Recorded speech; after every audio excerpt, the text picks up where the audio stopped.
Welcome back to A Celtic State of Mind. It is Wednesday afternoon. We are on the verge of a massive European night at Celtic Park. And I am Paul John Dykes, joined by James Mackenzie and also John Hughes.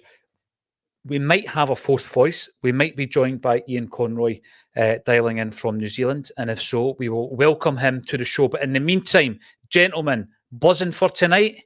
How are you feeling? Well, I mean, I don't want to steal a thunder. And I just, before we got on tonight, there's obviously been a lot of chat about the weekend and stuff like that. And, I think we have to view that with a bit of balance. So just to put it to bed,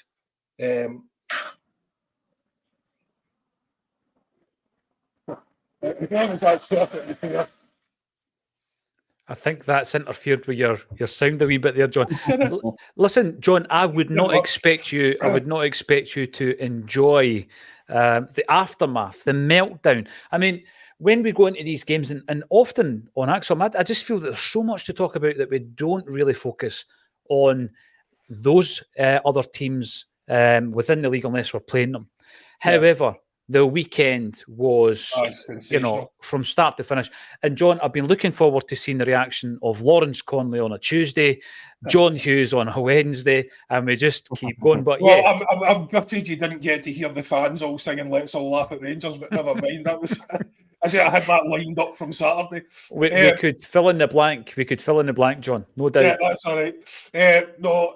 Look, it's great. In terms of tonight, though, because that was your original question, we'll come back to the review. In terms of tonight, it's a very, very big night, and a game I think we have to win if we're going to have any realistic prospect of pushing ahead. Can we do it? I have concerns. Certainly, on Monday's performance until this point, we've not been playing well. And I believe, and it's now backed up, I think, by quite a few of the people, the conversation we had last week about 3-5-2, changing the formation, whether it's 3-5-2 or 4-4-2, I don't care, but it can't be 4-3-3. It's honestly, it's almost like he's playing 4-3-3 just to accommodate Maeda pressing on the side, but Maeda will be playing anyway. But we just don't have the players, the creativity, and the production from the wings has dropped off a cliff. We're getting absolutely nothing from there. That's mean Kyogo was at 50% of his previous year's creativity, and we're just getting absolutely nothing. And the formation is doing us no favours at all. We don't have the players to play it. We need to switch, and I hope he makes that change tonight. Now, there is an issue with people saying, I know that he was looking at it. I have it on good authority that he was looking at it, but I don't know why he decided not to go down that road. I think maybe it's because we had big games coming up and he didn't want to change formation. But you've just got to. You have to, in my opinion, because, I mean, you're looking at, the issues that you have. I'm sorry, I apologise. I don't know why that's dinging away there. I've got the volume right down. The issues that you have essentially are all fixed, all resolved by changing the formation. And so I just don't understand, what the benefit is to us to keep it that way. I mean, epitomised perfectly by the fact that, James Forrest started last week, got hooked, obviously because we got a man sent off. Mm-hmm. This week, Yang starts and is hooked for James Forrest at half-time. James Forrest was the fifth choice winger last year. He's now effectively first choice. Yang, he's one of those players that the first thing he does is great. The second thing he does is great, but no matter what happens, the last thing he does is always poor. So far, his end product is really, really poor. So I'm not saying they won't come onto a game, he won't be a great player, any of that. I'm just talking about right now, mm-hmm. who is playing well and who we can utilise in these games. Even Palmer came on and he was very effective. He scored that goal. But you could play Palmer on the left of a midfield if you so decided to. I mean, he's that kind of player. He's obviously not an outright winger. So he's not getting to the line. both of the goals came from deep crosses. He doesn't attempt really to get by a man, but he's obviously very, very effective. He puts one ball in and scores. He puts another ball in straight in James Forrest's head. Kind of won us the game. Yeah. And he's obviously very, very good at doing that. And Brendan Rodgers will like that because that's what he's always liked, really, from his winger. But he doesn't necessarily have to be termed a winger. So, but you could add equally the same width using Greg Taylor and AJ, as Greg Taylor proved with an X goal. So I really, really want us to move away from ineffective wingers and start deploying guys who we know are good players in better positions. I just don't see the point in it. And I think if we go 4-3-3 tonight, will be a draw is the best we'll get. John, it's interesting that we're playing Lazio tonight and you started the conversation talking about right wingers. So I'm going to continue with that and move on to James. See, the thing is, with regards to that, adapting even the shape, the formation of your team, going into a game, and I know it wasn't as fixed as sometimes we suggest, but going into a game like tonight, I don't think under Ange Postecoglou we would have had any chance of really changing the shape. But I do feel that Rodgers would be open to it. Although tonight, when I'm looking at my kind of potential starting 11, and James, didn't give too much away because obviously you've got a blog that's going to drop on the site at some point this afternoon. On the right, that is definitely one of the positions, isn't it? Because obviously, like John said, you've got Abada there. I said, stepping out of the shadows of Jota, we have lost a lot of creativity since he's left the club, clearly. But then Abada gets injured. And then what you've got is you've actually got three new signings who can play there, one of whom is injured. And you've got James Forrest. And then down the pecking order, you've also got Rocco Vata, who hasn't featured yet. So we've utilised all of them. I think Yang at the weekend, James, I don't know what your thoughts are here. I felt that he was almost spooked because he was getting a hard time, right, from the Motherwell fans, who I think were trying to suggest that he was play acting quite early in the game. But it was almost like every time he got the ball, I didn't even see that first bit that he was doing well in previous games, taking on his man, the instinctiveness of just jinking past his man. And like John says, sometimes then running out of ideas. I didn't even see that. Could it have been that, he's entered a kind of cauldron, an atmosphere that he's not used to, because he was hooked at half time? And I don't think it's a punishment. I just think it just wasn't working for him. On the other side, Palmer came on and he did affect the game positively. And I think he's in with a shout for a start tonight. What's your take on that on the right-hand side, James? Yeah, I think there's plenty of options that are available there, but I don't think anyone can really pinpoint someone who looks like the nailed-on starter at the moment. I don't think even Brendan Rodgers knows who his starting right winger is with Leo Abada out injured. But I think John was hitting the nail on the head. You would have seen me nodding along when he was mentioning Yang. When he gets to the final stage of the attack, he never really seems to know what to do. He'll get you off your feet with a bit of trickery or something to take on a man in the first instance. But as soon as it gets to part two of the move, right, you've got past him. Now you've got to do something with it that'll cause some problems. That's when things start to go wrong from. I think with Luis Palma, he would be my player that I would start. Sorry for the spoiler. I was quick to level away a lot of the criticism that was sent his way after that game against Feyenoord. I thought he had a quiet first half hour, but from then when he started to cut in on his right foot, that was when he was starting to cause problems. You could see Feyenoord were starting to back off of him as well. I think he got 2 or 3 shots off as well. And then he gets the goal at the weekend against Motherwell, which if it wasn't for even further late drama, that would have been the goal that won the game at the end of the day. Whether it was a shot or a cross, I don't think I can really pinpoint what it was. I think it was a cross, but I'll let him have it. He perhaps could have had an assist as well. James Forrest has to bury that chance. Got to score. Yeah, he's got to score that. I thought Forrest, you could tell why he had been brought on into that game. He was picking up from good spaces. I don't really want to see James Forrest starting in a Celtic shot at this stage, but he can make an impact in games like that against a team that is hard to break down. He's experienced it. He's played in games like that against teams like a Motherwell, like a Livingston last week, who are going to sit back and almost look impossible to break down. The sort of experienced player that can be pretty useful in those situations. So there's 3 options if you want to add Marco Tilio into the equation as well. And I think he is fit. I don't know if that testimonial game was the way of getting him up to fitness. I'm not too sure if he's in the Champions League squad though, because the sort of fitness timeline with him was not exactly concrete. We didn't really know when he was going to come back. There's another player who I'm really hoping to see in the lineup. He seems to be close. We got told it was early October. Cameron Carter-Vickers. It would be a massive curveball. It would be a massive risk. But if there's some way you could fit him into that starting lineup, you'd have to do it.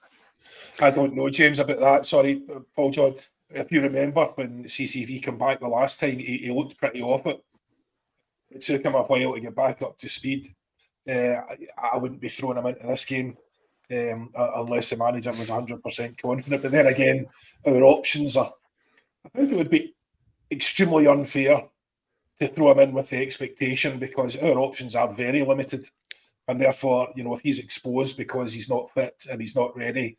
if you're going to play three centre-backs, then who do you put there if not a return? Well, I mean, I don't think we will. I think he'll probably will play 4-3-3 again tonight. And, just because wishing it doesn't make it so. If he didn't change for the weekend, I'm not sure he changes for this game. So I think it's not the team I would play, but I think he goes with a very similar team to that we saw at the weekend. And I think for that reason, we will struggle to create chances. And fortunately, Lazio will struggle to create chances. So I think maybe worst case scenario is a draw, because they're no great shakes at the moment either. So they're sitting in 16th, they've scored 7 goals this year.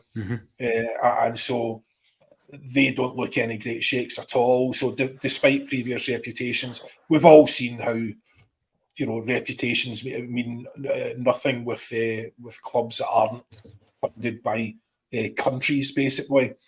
So you can have a great team one year and you can be absolutely abysmal the next, and that looks like exactly what's happened with them. So they don't look good. We have a real chance. I just hope we can seize it with both hands. I really, really do, because we need to win this game. We do. And that point you make on Carter-Vickers, we'll run through the defence, of course, but I do know, obviously, from yesterday's presser that Rodgers dropped that grenade. He did say that he'd be ready for the bench, but you just never know going into these games. I've got to say, Carter-Vickers has been an absolute titan since he came to Celtic. But even in a game like tonight, I would be loath to throw him in. So we'll be having a look at the other options. I want to actually start today, regarding tonight's the comments around the fact that the fans and the players can double up, and that's what makes the opposition uncomfortable. And Brendan Rodgers was obviously looking back on some of the big European nights at Celtic Park and the part that the fans play. And I don't think it was what Kevin Graham used to call birthday cared, that Brendan was giving us. I actually believe that he was talking about the part that the fans play on a night like tonight. I am going to be covering the game tonight. I'm actually going to be going straight to Glasgow after the stream to drop my 2 tickets off to somebody else, and I'll be covering the game. But one of my biggest disappointments, I think, is the fact that there won't be that famous tifo. Now, I don't want players and big players from big teams and big leagues to come to Celtic Park as if it's just like an expedition, like a day away to go and visit that stadium and we get ticked off the bucket list. Because it's great to hear people complimenting Celtic in the stadium and the atmosphere, but you want it to be a fortress. But tonight, we won't have the tifo, John. We won't have the Green Brigade. Obviously, they will have the presence, but we won't have that element of the game that has become synonymous with a European night. And I just think it's a bit of an own goal. Brendan mentioned it yesterday, the fans, the atmosphere trickling onto the pitch, doubling up on opposition teams, and magical things can happen. But there's an element of that I just think is a bit of an own goal, because we're not going to have that tifo. What's your thoughts on it, John? I don't understand. Other countries have it, other teams have it. Why are we suddenly left without? So I just can't really understand the thinking, because it's not as if, they've specifically, well, I suppose there has been some sort of fairly pointed messages in the past, but That's part of what the club's about. That's part of the culture of the club. That's part of what makes the atmosphere great. Whether you agree with what they're saying or not, or not, that's it's all part of the chat. It's all part of the banter, I think we are a special club, but we also have to.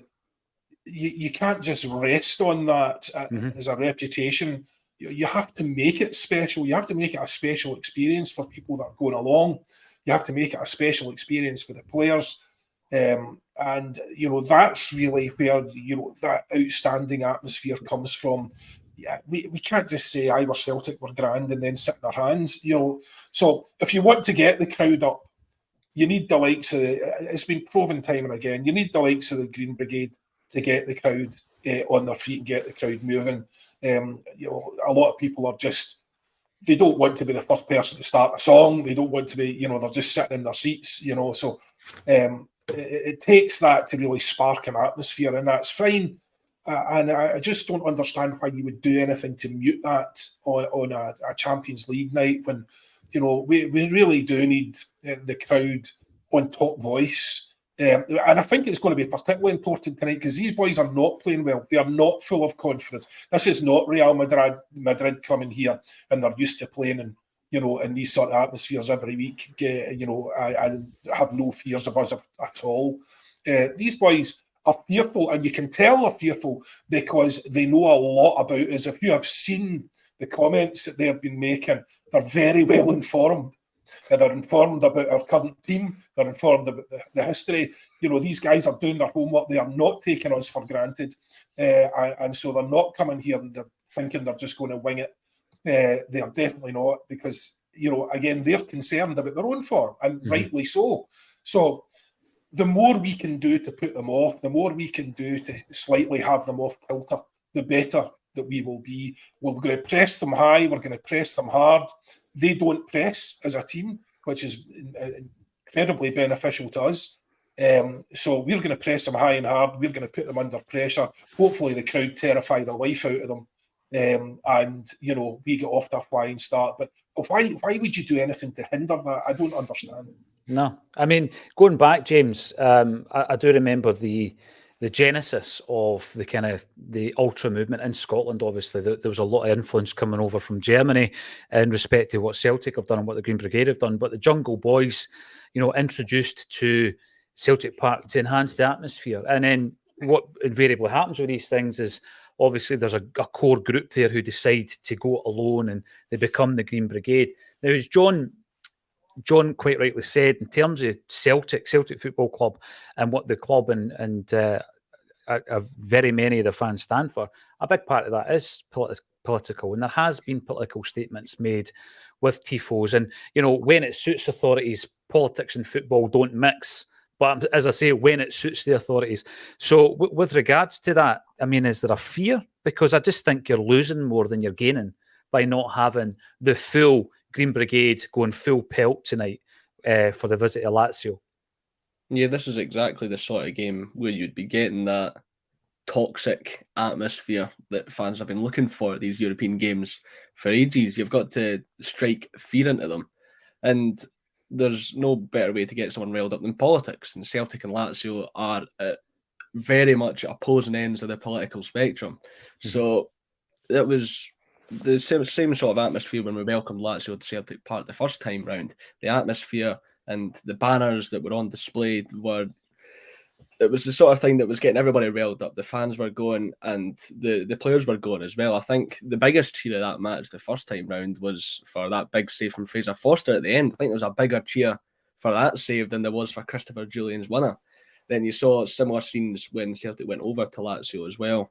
But I've been saying for ages, I don't like the whole applauding players off the park sort of stuff. I don't mean to bring them up, but when you look at the team at the other side of the city, they got to the Europa League final because they made Ibrox a place that teams didn't want to go to, and they made the teams would go there and they would crumble. They would crumble. World-class teams would go there and crumble. And if we can do something similar this season, then it would only be a beneficiary for Celtic. And I think the game tonight is probably the best opportunity that we have to pick up points in this group. Lazio, they're not in a very, very good space at the moment. They got beat by Lecce in the opening day, who are sort of a minnow team in Italy, and then they followed it up with a loss to newly promoted Genoa, and I don't think they've been very good form over the last week or so either. I think the last result was a loss to Milan.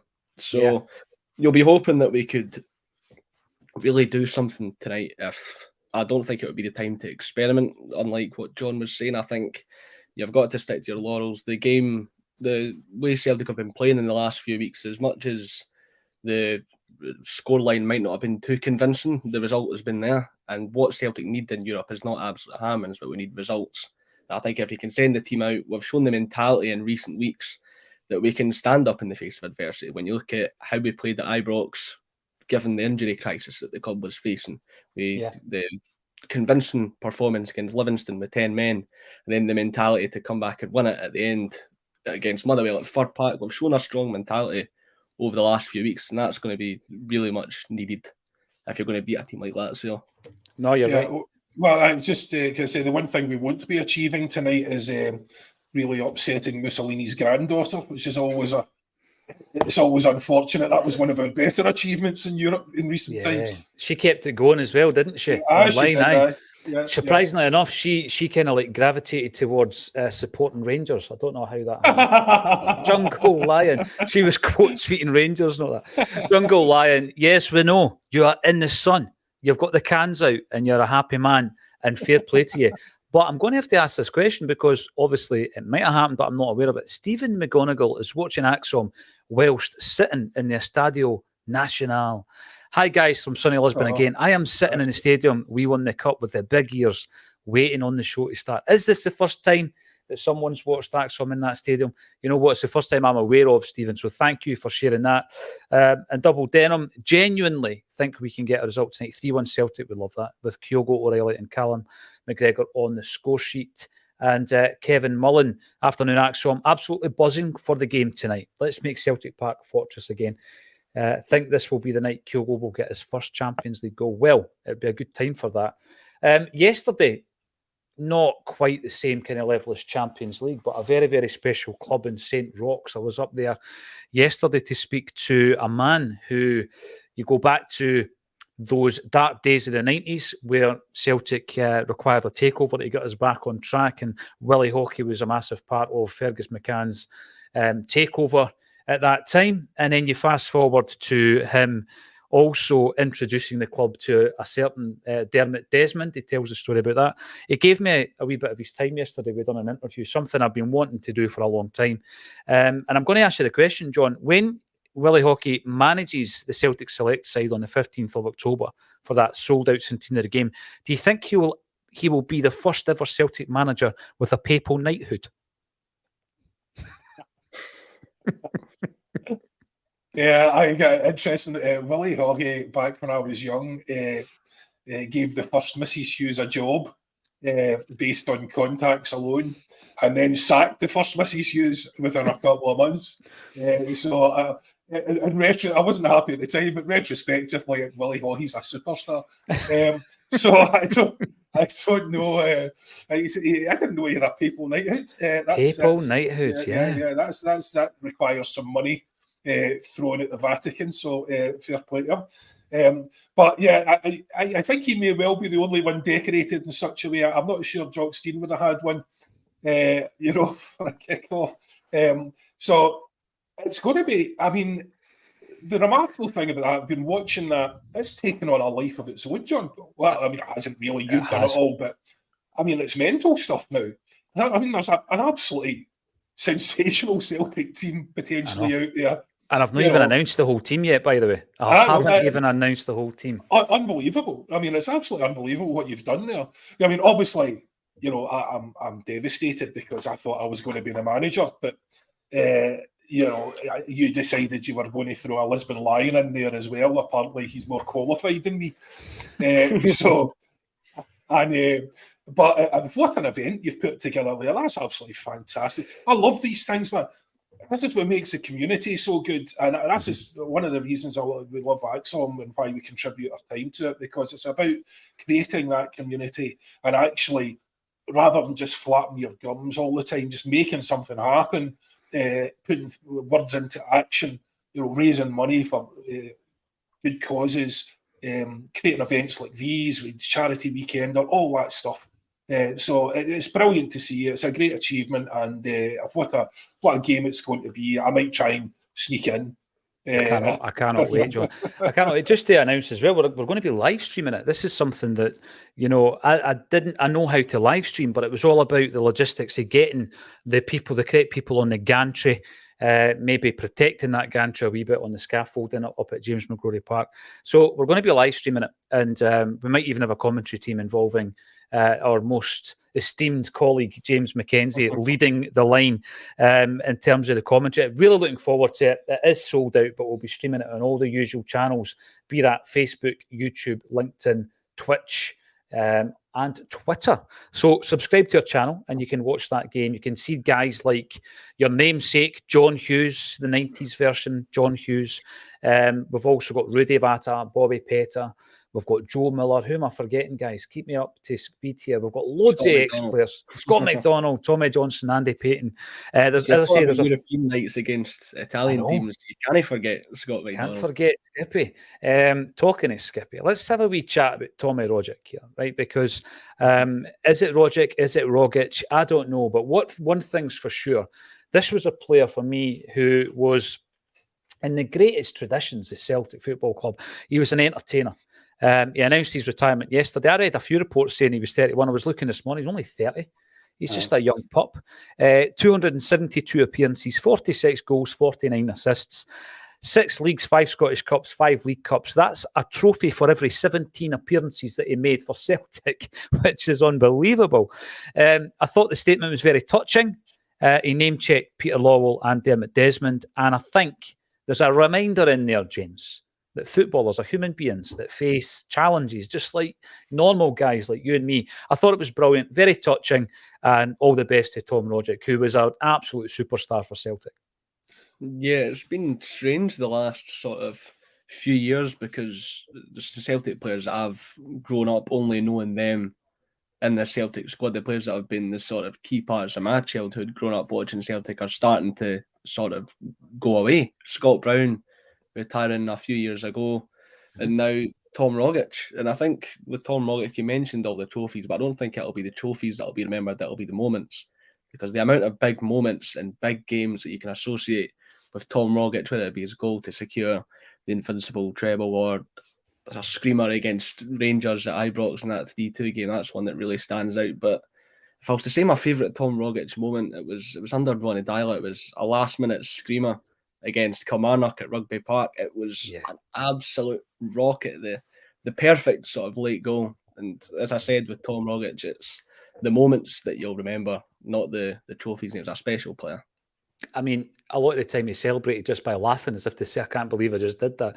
But obviously you've seen the celebration against Aberdeen for the invincible treble. John, as I said before, we love our entertainers.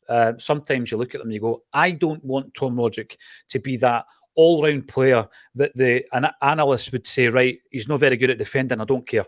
I don't care, because if he gives you those moments, he's worth carrying the defensive frailties and all that kind of stuff. I don't even know what his stats are, but I can never remember him winning a sliding tackle. I didn't want Tommy Rogic to do that. Well, I mean, our greatest ever player was voted as Jinky, wasn't it? So that's the tradition that he's coming from. And, again, I don't think Jinky did much tracking back in his day. Tom Rogic he's a difficult one, isn't he? Because it's easy just to, laud him as being absolutely, fabulous and, most underrated player, and all that sort of thing. And he was all of those things. That's the issue with an enigma. He created these beautiful, wonderful moments, and there was games where he played, but he really didn't add much, and it was that frustration. That's the kind of frustration you get. The thing with us, our level in particular, if someone is the all-round package, if someone is a full package, they're not going to be playing for us. That's just a bottom line. If someone has got Tommy Rogic's skills, and he also has the athleticism and drive, and he's running the midfield at constant work rate, he's not playing for us. He'll be playing for Man City or someone like that. So we have to try and accept. We really have to try and accept the limitations that some of the players are going to have. And Tom was something else in terms of what he was able to do on the ball. He really was a wizard. It was fabulous to see at times, and it made you. He's the kind of player that makes it worth going to games. Mm-hmm. He's the kind of player that it's special. You see it happening in front of you, and you know it's special, and you know you'll be talking about it in years to come. So, and fair play to him. And I thought it was, as you say, a touching statement. It didn't clarify really for me why he left in the first place, because I think that was a terrible move, and it's proved to be a terrible move. But I was delighted to see the likes of Lawwell and Desmond had stepped up to help him with the issues that he had. It's also a reminder that for the amount of abuse people get, the likes of Peter Lawwell and stuff, of whom I've been very critical, they are also human beings. And Peter Lawwell's a very, very nice man.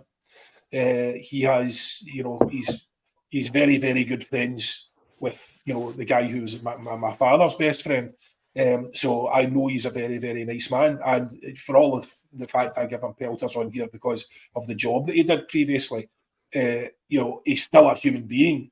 Same goes for Desmond, whether you agree with him or not. These are, it's easy to forget because we just have them up as, just sort of figures that we're just so used to commenting on. The humanity of it just goes right out the window. But it was lovely to see Tom talking about that and the struggles that they faced. And now, he's made his decision. It's very early, but obviously, yeah. The fact that he moved away, to me, sort of indicated he wasn't happy in himself and he wasn't happy maybe with the footballer's life anymore. Mm-hmm. And that has sort of come through. And I wish him all the very best. I hope he does not regret the decision, because every ex-footballer you've ever spoken to says if they could go back and play for another few years, they would have done. They wish they didn't eat that or drink that so they could have played a bit longer. And 30 is very, very young. So, but each to their own. I hope he has a tremendously happy life, and it's clear that he's got a great family there, and they're looking forward to the future. So absolutely all the best to the man. No, 100%, John. Yes, and one of the guys that, who knows if we'll see him back at Celtic Park in some capacity, or even as a guest, he would always be welcome back. Now, Xander Mack got to be talking of 3 points tonight. Let's get down to business. I think that's what John's been talking about as well. If we want to have any chance of any kind of progression this year, Barry O'Sullivan feeling excited and nervous in equal measure for tonight's game. Hail, hail. And B, I never noticed this, although I am a kit nerd. Celtic wore all white socks against Motherwell, missing the usual green bit on them. B, I thought I was a nerd, but thanks for that wee bit of information. And Mikey Boy, hail, hail, everyone. Absolutely buzzing for the game tonight. Their style should suit us down to the ground. Let's do this. 3-1 Celtic. Yes, we've mentioned Lazio, and their manager. Not only is he under a bit of fire because of this form that we're talking about, 7 goals in 7 games, sitting 16th, having came second in Serie A last season. He's moaning, James. He's moaning about the amount of games that he needs to play and all this. They seem to be, if there is such a good, a thing as a good time to play against Lazio, it seems to be now, and it's at home. And I don't think Celtic are flying by any means. We're not. It's like you said before, we're getting the results. We're doing it in a different way. And that way might actually suit European football better. That is yet to be decided. Obviously, I remember talking about Immobile last time we played them 4 years ago. And he was a top man then. He's kind of been off form. He's a 4-time Golden Boot winner. He's been off form. As you said, James, lost 2-0 to Milan at the weekend. Not quite in absolute disarray, but they're definitely not in form, are they? So for me, I think if they score, they're going to score 1. We've shown that we can score a couple of goals at this level, and I think that for me, I'm going into it fairly confident. I don't think it'll be 3-1. I reckon 2-0, 2-1 Celtic. What's your take on Lazio as a force tonight? I think you mentioned that Mobley, he's probably the player that will stand out most. He had a couple of injury issues last season, which meant his numbers weren't as astronomically high as they usually are. If I was to give a player you might not be aware of to watch out, the left winger, Sakanye, would probably be one of the main players to watch out for. He filled the void that was left with goals when Mobley was out injured. I'm not too sure how good he's been so far this season, but I know last season he was a pretty good player. Sarri sets his teams up well. He's a very organised coach. You don't manage teams like Chelsea and Juventus if you're not a good coach in the first place. But I don't think they've had the greatest of records in Europe over the last decade. I think the last time they were in the Champions League, they did get to the knockout round where they were unlucky to get blown away by Bayern Munich over two legs. And I think last season, they finished bottom of their Europa League group. I'd have to double check that, but they've not been the greatest in Europe in recent years, and they've not been in the greatest of form in recent weeks. I read that it was the worst start to the season since 2001, which doesn't exactly scream great things for the Rome side. But if, as you mentioned, if they are going to score, it will probably be just one. We need to try and contain them either way, because these top sides, they can switch their form around on a knife edge. As you can see, in amongst the worst start to their league season, they beat Napoli 2-1 away from home, who were the reigning champions. These sort of teams can change their fortunes around on a knife edge. So we need to try and do our best to contain them. The likes of your Immobiles, your Zakanyis will be the main players to watch.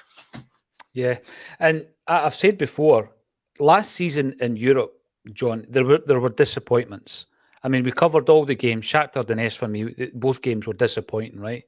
But there were moments where you thought to yourself, Ange Postecoglou might just be able to do this if given the time. And I was looking forward to the European campaign, but it definitely was more gung-ho than I would expect from the man in charge now in Brendan Rodgers. I think we're going to get into a situation tonight where the game might not be pretty to watch. It might not be a rip-roaring performance, but for 60 to 65 minutes, it's about containing them. And it's like that period of time up at Pittodrie, completely different team, obviously, where we just killed the game. And then you can go for the last period of the game, the last phase of the game. And I think that's something that Rodgers is particularly good at. And I said yesterday, is Lazio going to be the game that shows us how Rodgers himself has improved as a manager in terms of the tactical side of it, John? Well, I certainly hope so, because at the moment, I think the way I would describe us as what we are solid, but we're not dangerous. So we have lost the cutting edge, and all the stats back that up. So I don't think I don't have any concern really. Usually, get into these games, your mind is, could we get pumped like 5-0 or 6-0? But by one of these teams. This isn't that team. I don't think. I'm not concerned about that at all. I'm genuinely more concerned about whether we can get a win. I'm pretty confident that we'll get a draw, worst case scenario. But we really need that win, and we need him, in my view, to be tactically flexible. And by that, I know he probably will go, as I say, the 4-3-3 again. But I really hope that there is some acknowledgement of the fact it's not working. And the good thing with Brendan Rodgers is like during the game there, when he makes substitutions that we can all understand, because you can see a guy's not playing well and he hooks him. Yeah. And loads of other managers, they just leave them on and they don't make any changes. They do, when he makes a decision, you can see clearly why he's made that decision. You're going, oh, thank God he's done that, because your man's having a nightmare. So he is quick to react in games, and I just hope that he is going to react to the situation we find ourselves in tonight. If the creativity isn't there, I hope we switch to a different formation. We could pack that midfield with decent players, creative players. We need Tati to have a game because he's still not playing well. And he's the reason. I remember you saying, Paul John, the other week that you didn't see why he was deployed in that pressing role, and as I understand it, really he was deployed in that pressing role because Brendan Rodgers wants him as far away from our goal as possible, because he doesn't want him losing possession in dangerous areas. So he's effectively deploying him as a 10. He's not a particularly good 10 at the moment. He's not playing particularly well. He is so careless in possession. And I just hope that he comes onto a game tonight, because for him to be that careless, he needs to provide us with the worldies as well. For us to accept, that poor level of performance in other areas, he needs to be doing those ridiculous cross-field Real Madrid passes. He needs to be making magic happen for Kyogo.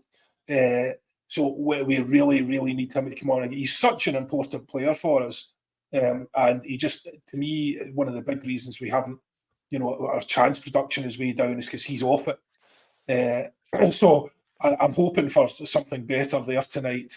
Thankfully, Matt O'Reilly's playing like a god, as you well know, Paul John. You and Matt, big pals. Friend of the show. Friend of the show. His dad's watching. Oh, Mr. O'Reilly.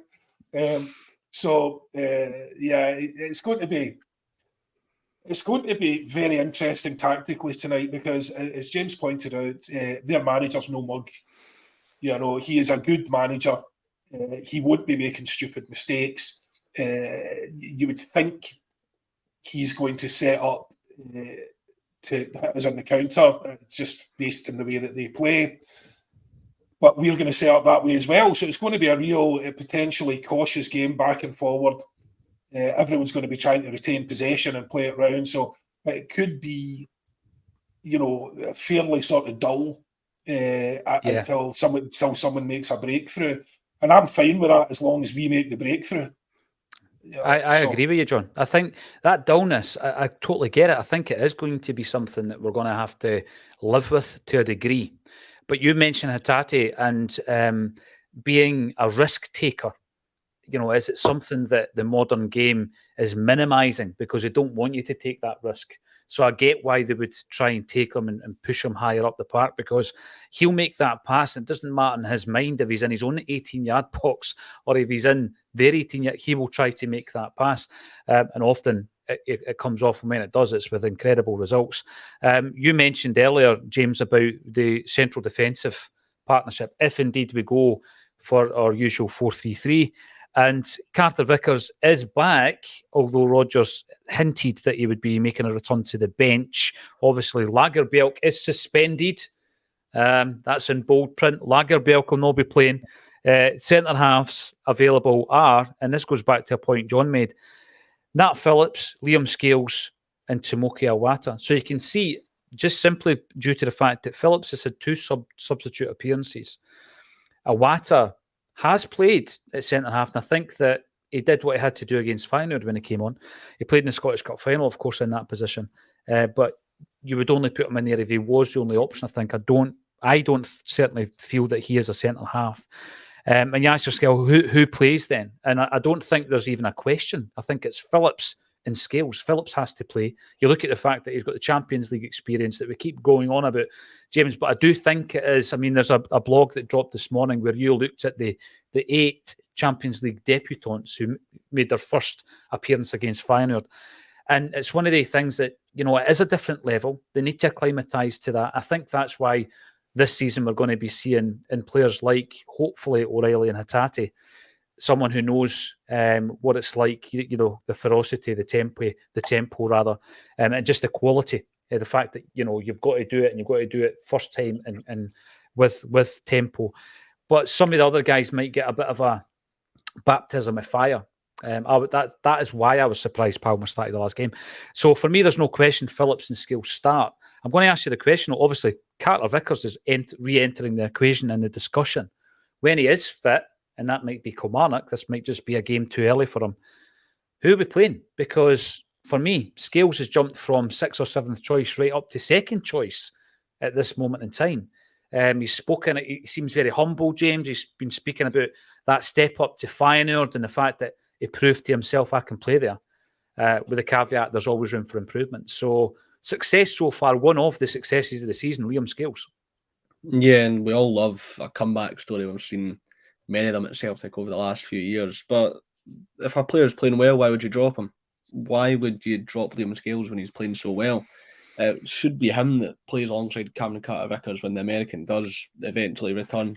I agree with But as we mentioned, it's got to be Scales and Phillips as your starting centre-back pairing tonight, unless Cameron Carter-Vickers can rise from the ashes like the Undertaker and slot right into that starting 11. I think it'll be... We could get the lights on, get the music going.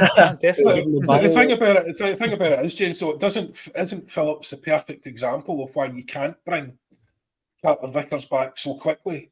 Because for all intents and purposes, your man Phillips is supposed to be levels above these guys, absolutely levels above them. And he doesn't look it at all because he's not at game time. He's recovering from injury, and he just doesn't look the player that we thought we were getting. So I think that's pretty much the example of why it'd be very difficult to bring Carter Vickers straight back in. I think no, you're right. Just on that point, if Phillips has been as bad as you say so far, surely that means it's the time to introduce Carter Vickers straight away. I think you might even see an appearance for, young Joe Morrison. He was on the bench against Feyenoord. I don't know if you'll see him on the pitch, but he'll probably most definitely be on the bench again. But that would be your centre-back pairing for me. It's got to be Scales and Phillips. And I don't see why you drop Liam Scales at this current moment. I think Nat Phillips being in that defence will be a big boost for the Celtic players anyway. I think he's had experience of playing in the Champions League. I think it was during the season where the games were behind closed doors through COVID. They appeared for Liverpool on a couple of occasions. They were rife with injuries. At that point, he'd started at the Bernabeu, he started at Anfield, he started against Leipzig. He's played in these big European Colosseums and he's played well. He kept a clean sheet against Real Madrid at Anfield as much as they were already 5-1 down in the tie. But he's got the experience at this level that you'd be looking for in this team, and a team that, as you mentioned, with 8 debutants in the last game, it's lacking it. If you looked at the Celtic team last year, the excuse we gave was it's inexperience. A lot of the players, it's their first experience at this level. This season, right now, should have been the season where we can really go for it. But that's all been sort of thrown up in the air. You would have been hoping that we'd have been going at this season with the experienced squad. Mm-hmm. And we're going to you make the thing about that, James, is that's all very interesting. You do a really good hard sell on Phillips, but he's literally the last man standing, so it doesn't matter. He's playing no matter what happens. I take your point, but I just don't see him playing. I think if it was still Ange, there would be a chance that Awata would get a game in there. Based on how Brendan Rodgers has deployed him so far, don't think there's any chance at all of him getting a game in there. I think it's Phillips and that's it. Unless there's an emergency, Awata wouldn't be playing in there. I'm looking at Phillips tonight, starting the game, and hopefully this will be his coming of age in terms of his career so far in the green and white hoops. I think that the very fact that we brought him in on that short-term deal was a good move, because come January, the whole landscape might look completely different, and you hope it does. Actually, I'm keen to bring in some of these, no less Daniel Effield in today, back to this bogging weather and back to the morning. 100% back to the morning. We've also got Martin Rodgers. Yeah, nice avatar. That's a cracking picture. In fact, is that no when your old fella? He's wearing the Adidas Sambos, I think, and he's doing the that's exactly the one. You are a nerd. I'm an nerd. The fact that you know that would have taken me a minute to clock that. I got a wee message yesterday for Jim Orr, the Oracle, as we call him. I've got these Celtic books. You want them for your library? He just knows that's the kind of thing that I'm into. I'm not an addict. Just watch every episode. I like to hear that, man. And we've got Keith Oakden. This time it's a sunny Plymouth. The other day it was raining. Keith, we need to get kept up to date with these things. And Marquee, this team has fight. They've repeatedly showed that of late. 100%. Stephen Ray, interestingly, Sociedad and Salzburg both played 4-4-2 against each other last night in the Champions League. And Pete McGee got to be 4-4-2 tonight. We can't afford to lose the midfield. Now, listen, as I've already said, this is a Celtic state of mind. And we don't tend to talk about our, people call them our oldest rivals. I'm not sure if that's accurate. Our greatest rivals or city rivals. We know that they're definitely our city rivals, but there has been a massive situation over at Ibrox Way, John, whereby at the beginning of the season, I predicted, and I don't mind saying this because whenever we get it wrong, we get reminded in the comments. I predicted that 2 or 3 of Aberdeen, Hibs, Hearts or Rangers would get rid of their managers this season. We're only at the beginning of October, and already Hibs and Rangers have done that. That's putting them into a bit of a tailspin for me, John. I don't think you're going to get a gaffer coming in, making an immediate impact and making it all right again. This is something, it's going to have a big knock-on effect, the fact that they've had to sack a manager so early in the season. Well, huge, absolutely huge. And let's just be very clear about how funny it is. It is absolutely hilarious. I think that's the important thing. The rest of it's all by like, no, look, they were in trouble before, obviously, but they backed Beale, which was a mistake. Everyone was saying it. Everyone who's objective was saying it was a mistake. What I think is amazing about their commentators is if you look at the likes of us guys, or most people that comment in Celtic try and have a sort of balanced view. Negative, positive, where it's due, but they're just this unadulterated happy clapping where they just believe everything that they're fed, and it leads to them believing the most ludicrous nonsense. But Beale was I think, what did I call him the other week there as we were on, a chancellor, a charlatan, a fraud, a chancer, a bluffer. And this was a couple of weeks ago after we beat them. But the consequences of that are absolutely massive. So they have backed him with all the money they had. They had to go around, it was detailed, I think it was Phil McGillivan was detailing the rounds that the chairman had to do to go around with a begging bowl to get enough money to sack him. So it's costing them, I think, the best part of 3.5 million, 4 million to sack him and his team. Money they can ill afford. So let's say they bring in a decent manager and not one of the jokes. It's like, just let's all pray it's Frank Lampard. The hilarity. Or Neil Warnock, for the love of God. Farcical names are being around. But I mean, what someone realistic that we looked at, Kevin Muscat, for instance. But the problem is, what's he going to do with that squad? That squad was built to play like a really narrow sort of 4-4-2, midfield diamond or whatever it is that they wanted to do. But there's no width, there's no pace, and it looks like they have spent serious money on some very, very, very, very poor duds. So what's he going to do with no money to rejig the squad? If you look at the job that Ange had to do, the two things in Ange's favour there when he had to come in and do that sort of miracle rebuild, we had record player sales that year. Mm-hmm. Record player sales. So we had money, plus we didn't have a load of dead wood to get rid of because it was all gone. So he was able to build the team in his own image as quickly as was possible.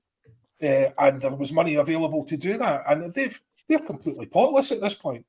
So in terms of a threat to us, I believe the only threat is what we do. We are our own worst enemies here, potentially. If we need to improve, we need to get guys back from injury. We need to make some more signings in January. We need to get our formation right. We obviously have weaknesses within the squad, which are becoming more apparent. It's all down to us. If we just even if we maintain our current level, to be fair, it will probably go over the line. But it would be nice to just put it to bed emphatically. We do face significant threats from, St Mirren and Aberdeen and Hibs and Ross County, and there's a possibility they could catch us, obviously. But in terms of city rivals, I mean, we're a Partick Thistle at the moment. I'm not sure, look, you could go through it for ages. The fact that they appointed, and can I just say one last thing? I knew Beale was a bluffer, a chancer, all of those things, but someone put together a wee compendium of his moments talking to the press and things he said. Good God, the man was he was an absolute, how he got this job, I have no idea, but he was completely unfit for it, and I can only assume that the sale of second-hand cars is going to go through the roof in South London once he gets back to his real job. But what an absolute nonsense. Absolute nonsense. And by the way, they absolutely lapped it up for a period. Now, I'm going to bring this up. This is something that's been raging away in the comments. I'm not only hosting today with my esteemed colleagues, but bringing up comments. There is no sniper. I just want to put it out there. No one is blocking or removing comments today. So if it's been happening, Stevie boy, it's been happening because YouTube are doing it. I've not blocked a single comment and I've not sniped a single comment. And the reason I'm putting it out there is because I've only noticed your comments coming up here. And if I don't explain that, you'll be thinking it's me. No one else has access to it. It's YouTube that's doing it. So whatever it is that's been sniped, you're going to have to take it up with them, my friend. Well, can I just add, Paul John, sorry, just one thing. I forgot to say about the future. So, yes, they're banging trouble. But, you know, the good news is Steve Davis and Alex Ray, well, depending on how many people are dying in the vicinity and his availability, you know, Steve Davis and Alex Ray are definitely the men to turn this round. I would support them wholeheartedly. And I'm sure it'll be great to watch. So, Stevie boy, no foul language or anything read. It's as if they're wee Snyder sniper. So all of a sudden, you've in your own mind thinking that we're doing this if we're not, is jelly. He never came up with it. Done for today, mate, right? So you've now left the stream because YouTube aren't happy with your comments. Nothing to do with us, pal. Chill pill. Oh, that's appropriate. CCV will get 20 minutes tonight. I tend to agree with that. Mr. Whip 55. This team is a step above anything we have faced this season, but I still fancy us for a narrow win. We've also got Aaron Chambers. Why do some folk pronounce it Rogic and others correctly pronounce it Rogic? Aaron, as long as we're not calling El Yunusi El Ahusi, then I think either or is just absolutely fine. CJ, I'm genuinely bringing this up because I'm not sure, and I don't think I can remember Rodgers putting a timeline on this. James, what is the crack with Nawrocki, or is it Nawrocki? It was him and Welsh were both a month behind Carter Vickers on the sort of time frame, so you're expecting early November probably for Nawrocki Welsh, but that was the update about a month ago. So I think we'll need to see what Rodgers will say about it in the next few weeks. If I end up at one of the press conferences, I might ask him. Who knows? Well, you probably will, to be fair. Cool Daddy, Scales first on the team sheet. If you're looking at form, Scales is bang on form. O'Reilly's bang on form. I'm not going to keep going on about him because people will start getting worried, John. Brown, Warrior, our attack need to up their game tonight. This goes back to what John was saying earlier. They've not looked as sharp the last couple of games. Big performances from Maeda and Kyogo needed tonight. And there's going to be a big performance as well from a young lady called Rhiann Downey, who is going to be entertaining the crowd this evening, playing at Celtic Park. Rhiann. Aye, and she played Acsom Studio 2 years ago. She was our guest in here, and one of our acoustic sessions. Check it out on the YouTube channel. Since then, and I'm not saying, listen, it's all down to us. Of course I'm not. She's a talented woman. She's gone on to work with Paul Heaton. Because I saw her on stage with A Beautiful South. Yeah, Transmit. That was fantastic. Unbelievable, John. Unbelievable what talent. Opportunity that was. I know. And by the way, lovely girl. And she's also recorded a song with the Coral, which is on their latest LP. So it's great to see her playing at Paradise tonight. Now, I'm going to ask, there's only 90 seconds to go. I'm going to come to yourself, John, first. I've already said that I think Celtic will get a win tonight. I don't think it's going to be a high scoring or even a particularly entertaining game. Any game Celtic wins is entertaining for me. And I think it'll be 2-1 Celtic. I want a prediction from you, John. How do you think it'll go? I think that you can't take really our performance from the weekend as a baseline simply because we'll have space. They're not going to close us down the same way that the majority of teams do. I think even us playing poorly with a bit more space, we should create more chances. However, I think it'll be narrow. I think it'll be 1-0 Celtic. 1-0 Celtic. Happy with that. And by the way, that's the difference I'm talking about. Controlling a game, John, rather than trying to absolutely obliterate a team 3-0. I'll take the 1-0 because it's a safer kind of approach. James might not be as entertaining, but it is pretty safe. How do you see it going tonight? Well, I'm going to go. If you look at the last 2 games I've played against Lazio, the only 2 games I've played against Lazio, they are both 2-1. So surely the educated guess is 2-1. And I hope I'm right with that one. I think on the last game against Feyenoord, I predicted 3-1 to Feyenoord. I got the goal difference right, but I didn't get the score right. And I'm hoping I've got the goal difference right for this game as well. No, you did say that. You did, because it's. I don't think I've ever predicted Celtic to lose a game. Certainly haven't done it on Acsom. So I thought it was pretty brave, but it turned out that you were right. Why are YouTube blocked? I have no idea, Cool Daddy. No idea. I've certainly not blocked a single comment, and I'm the only guy with access. I'm the only non-bot with access, Cool Daddy. So maybe there's a new regulation or something that's causing a wee bit of an issue, but it's certainly nothing to do with Acsom. One final reminder is that we're up for a couple of awards, which will allow Acsom to go down to Liverpool this time. We've been down to Manchester and London, picked a few awards up. We're going down to Liverpool. We're up for 2. And if you fancy helping us out, you can vote underneath this particular video. There is a link. We're up for the best club content creator international and the best podcast. And I'd quite happily stick another 2 European Cups on that wee banner on the right-hand side there and bring them back up the road. Listen, I'm buzzing for tonight. We're going to be live 30 minutes before kickoff. As always, I'm away through to Parkhead just now to drop off a couple of tickets. Enjoy the game. Thanks, everybody, for joining me. And thank you to James McKenzie and John Hughes for joining us on A Celtic State of Mind.